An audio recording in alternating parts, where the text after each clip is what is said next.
नमस्कार, आप सुन रही हैं सनातनी आवाज़ और मैं हूं आपके साथ तनु शर्मा। आप सबका स्वागत है। आज का हमारा विषय है राधा कृष्ण का दिव्य प्रेम, आत्मा और परमात्मा का मिलन। वृंदावन की पावन भूमि पर यमुना के तट के पास, जहां कदम्ब के वृक्षों की छाया में प्रेम स्वयं साकार हुआ, वहां जन्मी एक ऐसी प्रेम कथा जो समय से परे है। ये कथा है राधा और कृष्ण की। ये प्रेम केवल दो व्यक्तियों का नहीं, ये प्रेम है आत्मा और परमात्मा के मिलन का। जब भी हम राधा का नाम लेते हैं, हृदय में समर्पण की एक लहर उठती है, और जब हम कृष्ण का स्मरण करते हैं, मन में आनंद और शांति का प्रकाश फैल जाता है। राधा भक्ति की पराकाष्ठा और कृष्ण प्रेम का परम स्वरूप। कृष्ण की बांसुरी जब वृंदावन में गूंजती थी तो वह केवल संगीत नहीं था, वह एक पुकार थी, आत्मा को परमात्मा की ओर बुलाने की पुकार।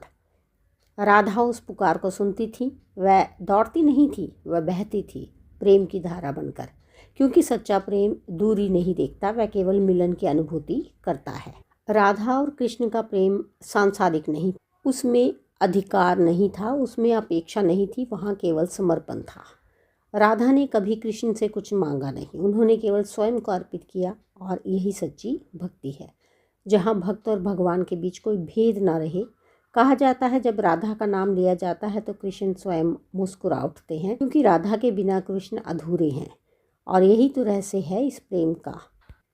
दोस्तों, परमात्मा भी भक्त के बिना पूर्ण नहीं। जब गोपियों ने कृष्ण से पूछा, प्रभु आपके हृदय में सबसे अधिक कौन है, तो कृष्ण ने उत्तर दिया, जहाँ प्रेम है वहाँ मैं हूँ, और जहाँ राधा है वहाँ मेरा संपूर्ण अस्तित्व है। ये प्रेम त्याग का था।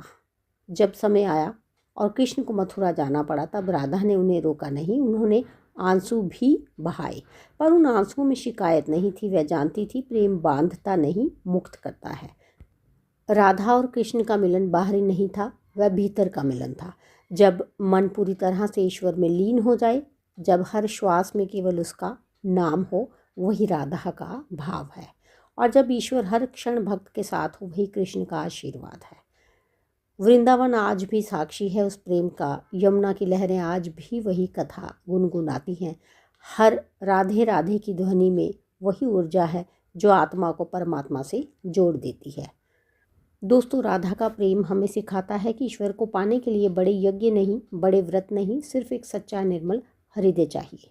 जब हम अपने अहंकार को त्याग देते हैं, जब हम अपना हर कर्म ईश्वर को समर्पित कर देते हैं, तब हमारे भीतर भी राधा का भाव जाग उठता है, और उसी क्षण हमारे जीवन में भी कृष्ण की बांसुरी गूंजने लगती है।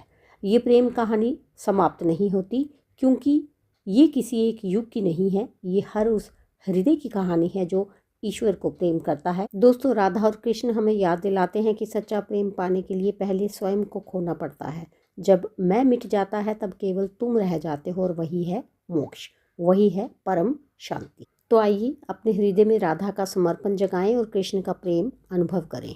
आंखें बंद कीजिए, मन ही मन कहिए राधे कृष्ण, और महसूस कीजिए आपकी आत्मा परमात्मा से मिल रही है। तो इसके साथ ही मुझे दीजिए अनुमति, फिर मिलती हूँ। धन्यवाद।